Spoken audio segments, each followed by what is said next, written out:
Bonjour à tous, on se retrouve pour une nouvelle vidéo sur la chaîne Texama pour un nouveau Texama Show. Alors on va commencer tout de suite avec la plus grosse news de je pense que la semaine que les gens ont vu. C'est l'annonce de Microsoft, du Microsoft Surface Laptop.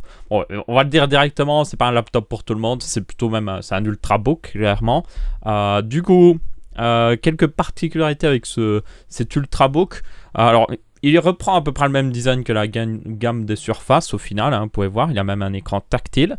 Et son clavier, qui n'est pas détachable, vu que c'est un véritable laptop, reprend la même finition et à peu près les mêmes caractéristiques que la Surface Pro 4, qui est une tablette, je vous rappelle, avec la possibilité de clipser un clavier. Sauf que là, évidemment, on a tous les avantages d'un laptop.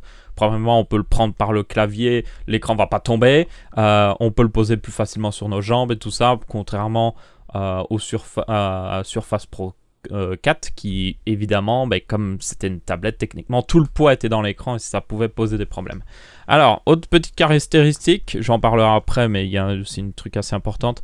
C'est plutôt, moi, je dirais les prix en fait. Donc il y aura des modèles Core i5, Core i7 évidemment. Alors ça démarrera avec 128 Go de SSD, 4 Go de RAM. Je suis en mode, on est en 2017 les gars. Allô. Alors, il y a une justification à ça qu'on verra après, mais moi je trouve ça que c'est pas justifié quand même. Mais bon, jusqu'à un Core i7, 512 Go de SSD et 16 Go de RAM pour 2000 $. Je dis quoi? C'est peut-être un peu trop cher.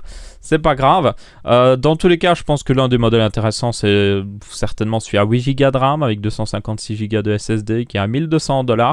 Pour information, ça peut paraître cher, mais au point de vue des ultrabooks haute performance, très fin, construction en métal, par exemple le Dell XPS 13 qui est à peu près similaire, à peu près les mêmes spécifications, est vendu pour un peu plus de 1300 $.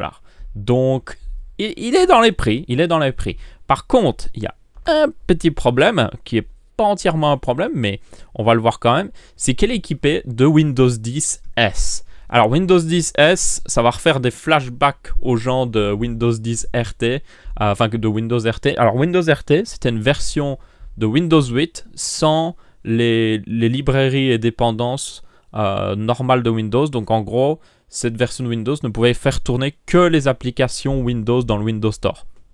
Donc elle ne pouvait pas faire tourner des applications normales de Windows, genre vous ne pouviez pas faire tourner le Minecraft normal, vous ne pouviez pas faire tourner un programme comme Adobe Premiere ou je ne sais quoi.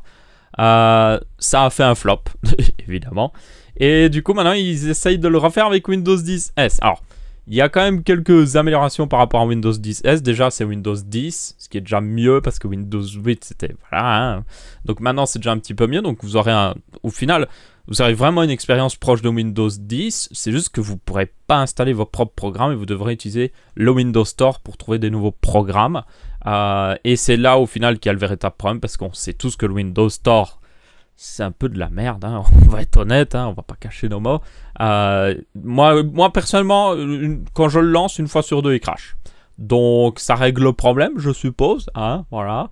Et aussi, bien souvent, il me déconnecte de mon compte Microsoft, que je suis obligé d'être connecté, évidemment.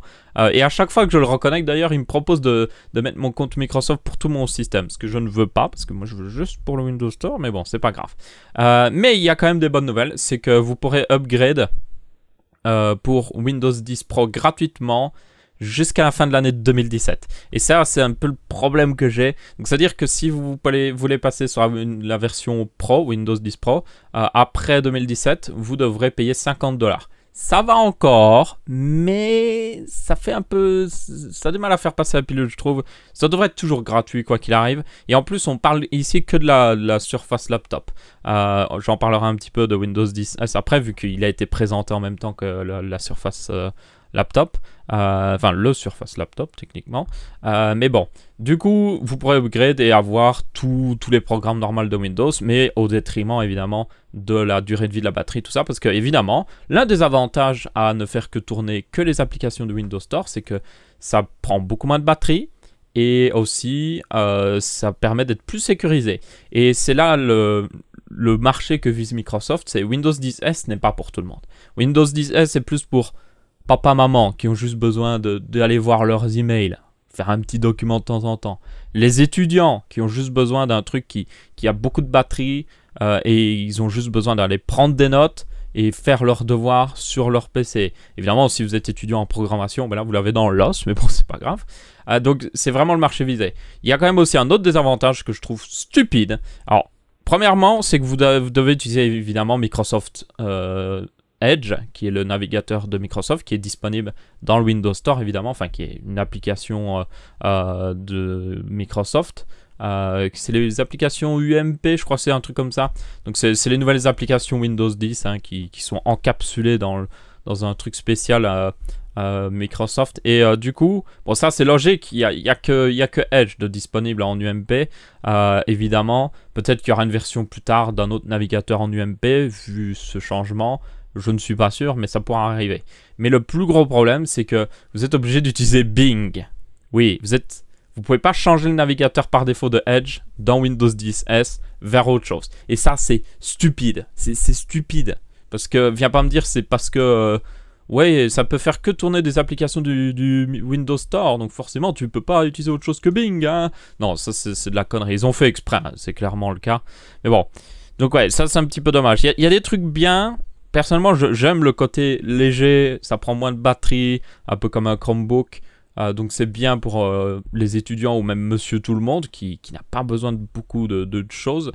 Par contre, évidemment, ça reste un laptop à 1300 $. Du coup, c'est là qu'on enchaîne sur Windows 10 S. Je mets toujours ça en arrière-plan. J'ai pas vraiment de news sur Windows 10 S. J'ai lu beaucoup d'articles différents, mais bon. Donc en gros... Windows 10 S ne sera pas que sur la Surface Laptop ou le Surface Laptop. Vous l'aurez aussi sur des appareils moins chers, évidemment, ça semble logique. Et à mon avis, vous l'aurez même certainement sur des appareils qui sont très similaires à des Chromebooks, mais qui sont des Microsoft Books. Voilà, je sais pas comment l'expliquer, mais en tout cas, les Chromebooks qui coûtent 200-300 €, vous aurez bientôt, à mon avis, le même, pratiquement le même, mais avec Windows 10 S dessus, avec à peu près la même durée de vie et tout ça. Donc ça c'est intéressant encore une fois pour les étudiants et tout ça. Et à mon avis, ils donneront peut-être la possibilité d'upgrade vers une autre version de Windows 10.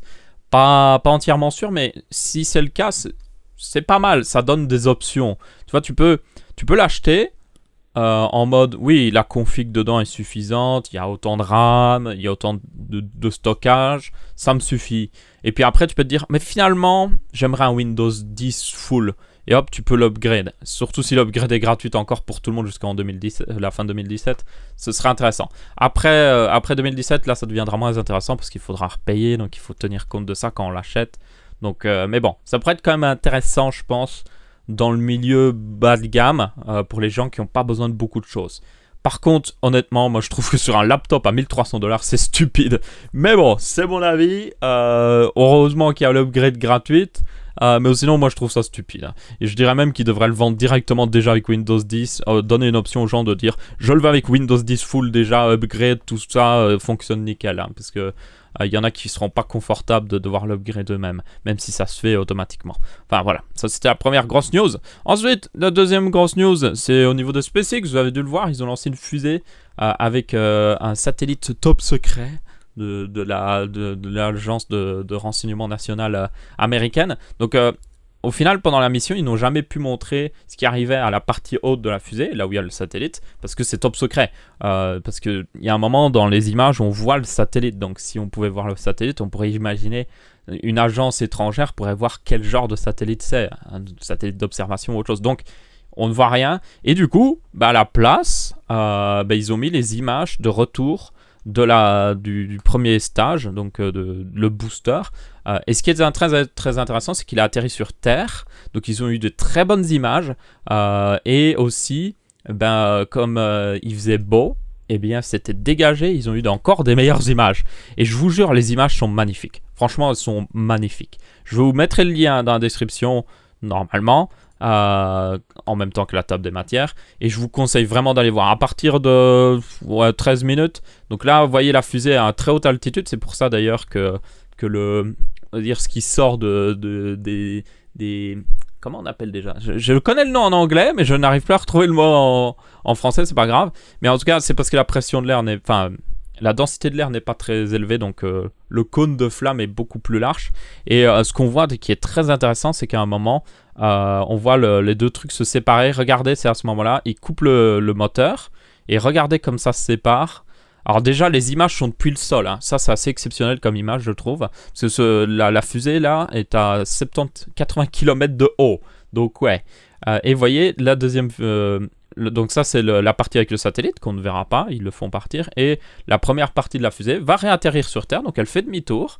Et là, c'est hyper intéressant. Ça, c'est les... Vous savez, les petits jets qu'on voit de temps en temps. Vous voyez, là, où ils font psh, psh, pour juste diriger un petit peu la fusée. Mais...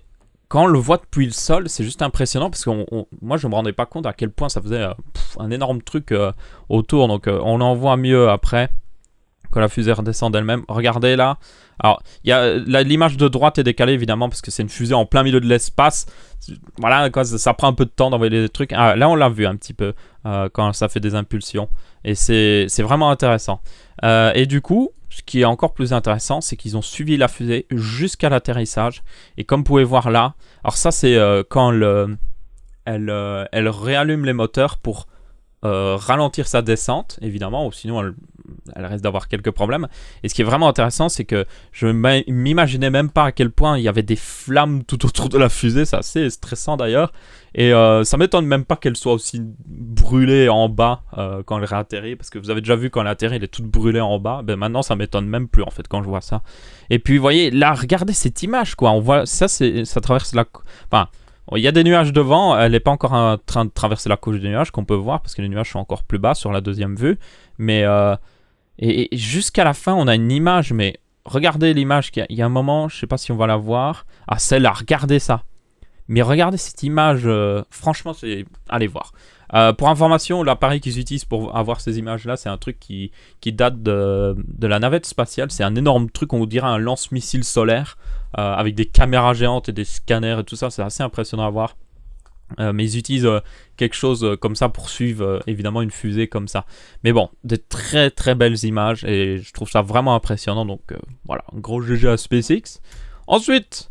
Vega, qui est la nouvelle architecture GPU de AMD. Donc, je vous rappelle que les RX 580, 560, 570 et tout ça ne sont que des cartes qui sont techniquement basées sur une ancienne architecture recorrigée.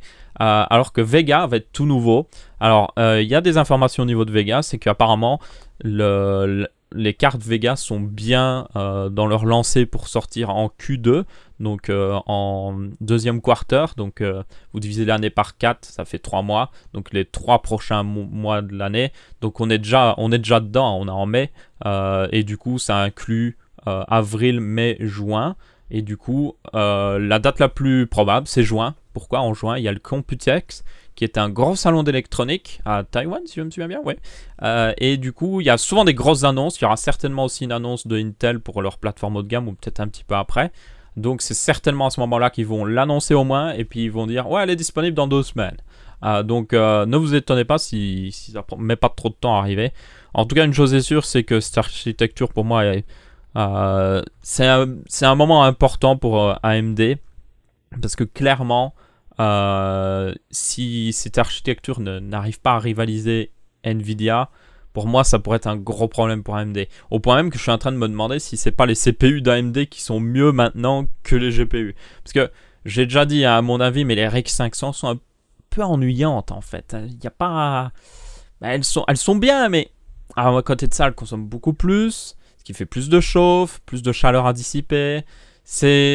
Voilà, j'espère vraiment, mais alors vraiment qu'on va avoir une bonne carte qui va vraiment faire de la concurrence à Nvidia et qu'on va avoir quelque chose. Il y a d'ailleurs quelques news au niveau des spécifications. J'avais déjà parlé d'une news comme ça qui parlait des spécifications. Au final, c'est à peu près confirmé. Donc, elle a évidemment même gravure, 4 shader engine et puis 4096 stream processor, ce qui est un peu presque 2 fois plus qu'une RX 480. Après, c'est pas exactement la même architecture, donc vous ne pouvez pas vraiment les comparer. Ensuite, 32 ROP. J'adore les ROP, j'adore le nom des ROP, je sais pas pourquoi. Texture Mapping Unit 256. En gros, c'est à peu près 2 fois une RX 480, mais sur une nouvelle architecture, donc ça ne veut pas dire que ça va juste faire 2 fois plus de performance. Ça risque d'indiquer encore plus de performance. Et elle utilisera de la HBM2. Donc ça, c'est la mémoire haute densité qui est juste à côté du GPU que AMD a aidé à développer. Donc c'est une mémoire qu'ils avaient utilisée sur les Fury X et Fury normal. Et c'est une mémoire vraiment du futur. Elle offre une bande passante énorme et elle offre c'est vraiment, comme je l'ai dit, une mémoire du futur. Après, elle coûte un petit peu cher, c'était un petit peu le problème d'AMD. Et aussi, la limitation, c'est que la première génération était limitée à 4 Go maximum. Donc là, avec la deuxième génération, ils ont 8 Go. Alors vous allez me dire, 8 Go pour une carte haut de gamme, la GTX 1080 Ti, il y en a 11. Je vais le dire très clairement. J'ai une 1080. Elle a 8 Go de RAM. Je n'arrive jamais à utiliser les 8 Go de RAM. Jamais. J'ai déjà observé dans des jeux très lourds. Je n'arrive pas. C'est pas possible. Ok. Mais je peux comprendre le fait que les gens soient un petit peu concernés par ça. Mais bon, personnellement, je trouve que 8 Go de RAM pour une carte graphique haut de gamme pour jouer même en 4K, c'est suffisant. Ça pourrait être un problème d'ici 2 ans, 3 ans, évidemment. On verra bien, surtout que plus les années passent, plus les cartes graphiques ont beaucoup de RAM vidéo et du coup, plus les développeurs de jeux se permettent d'en allouer plus pour avoir plus de trucs. Donc ouais, on verra bien ce que ça donne. Personnellement, je pense que j'espère en tout cas que ce sera une bonne carte. Il y avait aussi quelques fuites de benchmark, mais je n'y croirais pas trop. Ça n'a pas été confirmé, donc personnellement, j'en parle pas. Ensuite, Samsung s'apprête à dépasser Intel au niveau du marché des semi-conducteurs. Donc semi-conducteurs, c'est processeur, mais aussi RAM et la mémoire. Parce que Intel fait de la RAM, enfin Intel fait des puces mémoire, hein, évidemment, ils font des SSD, tout ça. Mais le gros du marché de Intel reste évidemment les processeurs, que ce soit de serveur ou de fixe, ou même les puces telles que des puces Ethernet, des puces pour le Wi-Fi. Beaucoup de cartes Wi-Fi sont faites par Intel, au point même qu'il y a même des puces pour Internet, donc pour le port Ethernet sur des cartes mères AMD, c'est assez marrant, mais elles sont très bonnes, c'est ça aussi. Mais du coup, Samsung va certainement dépasser Intel. Pourquoi? Alors, il y a plusieurs raisons. Intel est un petit peu en mode on stagne parce qu'on ne fait pas grand chose d'innovant et du coup, les gens ne sont pas enclins à améliorer leur PC. Je veux dire, quand vous regardez que votre processeur que vous avez acheté il y a 4 ans et au final à peine un peu moins puissant, vous êtes là en mode bon, ça sert à rien d'upgrade, hein. je prends une nouvelle carte graphique puis c'est bon quoi. Et puis le fait que aussi Samsung est en grosse progression depuis des années. Alors, une partie de cette progression vient aussi du fait que je vous l'avais dit la semaine dernière ou la semaine encore avant, que le prix de la RAM et le prix des puces mémoire en général augmentaient parce qu'il y avait un peu une pénurie. À cause du fait qu'ils avaient des mauvais rendements, et bien c'est aussi dû à ça, parce qu'évidemment, comme le prix augmente, ça augmente les revenus de la société. Et ces chiffres-là ne parlent que de revenus dans les parties semi-conducteurs. Donc forcément, même s'ils vendent la même quantité, s'ils le vendent plus cher, c'est comme s'ils gagnaient plus. Donc ça les fait dépasser un petit peu Intel grâce à ça. Mais ça indique aussi clairement que Samsung se débrouille bien dans le milieu. Ils ont beaucoup de puces mémoire vraiment, partout dans le marché, que ce soit sur des cartes graphiques, dans des téléphones, dans de la RAM, beaucoup de RAM utilisent des puces Samsung. D'ailleurs, j'avais vu qu'apparemment, j'avais vu dans une vidéo de Love and One Tech sur Ryzen que les puces Samsung étaient souvent recommandées pour la RAM parce qu'elles ont vraiment, elles vont bien avec Ryzen, pour info. Pour ceux qui seraient intéressés d'acheter Ryzen, renseignez-vous sur le kit de mémoire que vous achetez, voir quelle puce ils utilisent. Peu importe la marque, hein, ils utilisent souvent des puces d'une autre marque, hein, bref. Et ils ont aussi, évidemment, aussi de la mémoire dans les SSD, un énorme marché de SSD. Vous pouvez déjà, des fois, ouvrir des ordinateurs portables, regarder les SSD qu'ils utilisent dedans, et souvent, vous allez trouver souvent des Samsung. Donc ça, c'est un énorme marché pour eux, et ils continuent de progresser. Ils ont aussi les processeurs. Je pense notamment Galaxy S8 qui utilise un processeur évidemment Samsung en grande partie, et même Qualcomm utilise au final le processus de gravure de Samsung pour leur Snapdragon. Donc je sais même pas si c'est compté dans les chiffres, mais à mon avis oui. Et même Apple à un moment, ou même toujours en fait, utilise le système de gravure de Samsung, si je me souviens bien. Donc ouais. Ça m'étonne pas qu'ils soient à un tel niveau parce qu'ils continuent de progresser, et je pense qu'ils vont encore continuer de progresser parce qu'ils font les bons choix. Je pense qu'ils font très clairement les bons choix. Ensuite, petite news sur Tesla. Donc Tesla, c'est l'autre compagnie de Elon Musk après SpaceX. Donc, ils ont fait d'abord Tesla. si je me souviens bien. Donc c'est une compagnie qui fait des voitures électriques et aussi des batteries, c'est très important, et aussi maintenant des panneaux solaires avec Solar Energy, je pense, la société qu'ils ont rachetée. Il y avait juste quelques informations par rapport à la Model 3 qui devait être appelée la Model E, mais il y avait un problème avec Ford d'ailleurs, pour information. Et cette Model 3, c'est la version abordable, entre guillemets, des voitures Tesla, donc elle devrait coûter un peu plus de 30 000 $. Ce qui est, ça va, hein, pour une voiture électrique, ça va.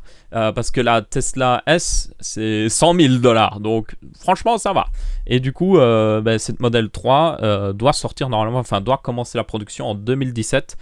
Et apparemment, ils vont commencer genre pendant l'été 2017, ils vont commencer à faire sortir les premières voitures. Donc c'est assez intéressant parce que c'est vraiment là que c'est un moment très important pour Tesla et c'est aussi un moment très intéressant pour le monde entier parce que on va le dire clairement, Tesla a poussé la voiture électrique comme n'importe quelle autre société l'a fait. Bon, maintenant évidemment d'autres sociétés se sont vraiment penchées sur la question et ils commencent à avoir de la bonne concurrence, hein, évidemment, mais quand même il y a une chose est sûre, c'est que Tesla a inspiré beaucoup de gens à faire des voitures électriques, je pense, parce qu'ils ont prouvé qu'on pouvait faire des bonnes voitures électriques qui avaient quand même une bonne portée et qui étaient utilisables, tout simplement. Donc, cette Model 3 devrait être assez intéressante. Ils ont aussi apparemment donné des petites brides d'informations sur un modèle Y qui, lui, je sais plus, le modèle Y, ce serait un next generation. En gros, ce serait... les processus de fabrication qu'ils utilisent maintenant sur la Model 3, c'est juste les processus qu'ils utilisaient sur la Model S, mais en version cheap, quoi. Enfin, en plus moins cher. Mais sur la Model Y, ce sera un nouveau processus de fabrication. Apparemment, l'un des plus grands changements, c'est qu'ils auraient beaucoup moins de câblage dans la voiture. Pour information, je pense que le câblage vient en partie des batteries et tout ça. Et apparemment, pour la Model 3 ou même la Model S, je sais plus, ils avaient dit que c'était... il y avait genre plus d'1 kilomètre de câblage dedans. Alors que pour la Model Y, il y en aura beaucoup moins. Et ça réduit énormément les coûts parce que ça coûte moins cher en matériaux et aussi en fabrication vu qu'il y a moins de câblage. Donc la Model Y en gros devrait être une voiture assez intéressante. Et ça indique un futur aussi qui est pas mal pour Tesla. Et puis il y avait aussi des informations, alors c'est pas dans cette news, mais il y avait aussi des informations pour le Tesla Truck qui est un camion Tesla. Donc ça, il devrait l'annoncer, apparemment donner des infos pendant l'été, si je me souviens bien. Et donc c'est un camion Tesla, tout simplement, un camion électrique, qui devrait, selon eux, avoir quand même une portée assez intéressante. Une chose qu'il faut dire sur les camions, c'est que beaucoup de gens doutent du fait qu'un camion électrique soit utilisable. Je pense que c'est totalement vrai, surtout si on regarde aux États-Unis, parce que aux États-Unis, bien souvent, ils font d'énormes distances pendant beaucoup d'heures, 12 heures d'affilée. Donc c'est clair qu'ils ne peuvent pas utiliser un camion électrique, parce que le camion électrique, au bout d'un moment, il n'a plus de jus, il faut le recharger, ça prend du temps. Par contre, je pense qu'en Europe, où on a pas mal de réglementations sur le fait que les conducteurs de camions, normalement, bon, c'est pas garanti, mais normalement, doivent prendre des pauses tous les, je ne sais plus combien de temps, c'est tous les 4 heures ou 2 heures, quelque chose comme ça, une demi-heure de pause, il me semble, pour être bien alerte. Du coup, s'ils doivent faire une pause d'une demi-heure, c'est une demi-heure pour recharger le camion. Et une demi-heure, c'est ce qu'il faut pour recharger une Tesla S avec un superchargeur. Donc un truc qui pompe énormément de jus. Donc s'ils pouvaient faire un truc pour les camions, un méga superchargeur qui rechargeait toutes les batteries en 30 minutes, il y a moyen. Il pourrait avoir un marché en Europe en fait. Parce que l'un des plus gros coûts pour les transporteurs, c'est le carburant. C'est vraiment le carburant. Et l'électricité, s'ils peuvent l'avoir pour moins cher, ce qui n'est pas très compliqué, eh bien ils pourraient s'en sortir. Et il y a aussi une autre utilisation qui était assez intéressante évidemment, c'était en ville. En ville tout simplement, en ville tu fais pas d'énormes distances parce que tu es coincé dans le trafic. Tu as des toutes petites rues, tu roules pas très vite. Et bien là, un moteur électrique, c'est là qu'il est le plus intéressant. Donc un camion, alors le camion qu'ils sont en train de faire, c'est un gros camion. Hein. C'est un semi, hein, vraiment. Un camion, vous accrochez une énorme remorque derrière. C'est pas le petit camion que tu trouves pour aller faire des petites livraisons. Mais quand même, il pourra aussi faire plus tard un petit camion de livraison qui lui sera intéressant en électrique. Et puis la dernière utilisation qui était assez intéressante, que j'avais pu voir dans les commentaires, c'était dans les ports. Dans les ports, ils ont besoin de déplacer les containers. Et bien souvent, ils utilisent des camions. Et le truc, c'est que bien souvent, ces camions ne font que déplacer le container un peu plus loin ou le sortir du port jusqu'à, par exemple, un train ou autre chose pour le charger. Et ça, c'est une utilisation qui serait idéale pour des camions électriques. Et ça économiserait beaucoup d'énergie, de carburant. Donc voilà, pas mal de trucs intéressants et je pense qu'il y a un marché. Il y a clairement un marché, mais c'est clair que tous les camions ne peuvent pas être remplacés par un camion électrique. Mais je pense que c'est surtout en Europe qui pourrait avoir le plus grand intérêt. Surtout qu'en Europe, on est très... on pousse de plus en plus vers le renouvelable, donc ouais. Même si ça coûte plus cher et même si ça pollue un peu plus de faire un camion électrique, si après on peut fabriquer l'électricité même d'une manière plus efficace, parce que évidemment, l'énergie que vous produisez dans un moteur d'une voiture, vous n'avez pas la même efficacité que si vous aviez pris ce même carburant et vous aviez fait de l'énergie dans une centrale électrique. La centrale électrique est beaucoup plus efficace parce qu'elle fabrique de grandes quantités d'énergie. Donc forcément, c'est mieux de juste générer l'énergie et la générer pas trop loin aussi non plus de là où vous rechargez des appareils. Parce qu'évidemment, quand ça passe dans les câbles, il y a une perte quand même aussi. Donc faut un peu calculer tout ça. C'est un peu compliqué, mais je pense que d'ici quelques temps, avoir beaucoup plus de modèles électriques de voitures serait de plus en plus intéressant. Surtout pour la plupart des gens qui font juste aller-retour travail, de temps en temps le magasin. Pour eux, ce serait une parfaite utilisation. Et c'est pour ça que la modèle 3 est assez intéressante selon mes propos. J'ai envie de dire, je ne vois pas le temps que j'ai fait là. J'ai mon truc qui s'est décalé, c'est un petit peu bizarre. Voilà.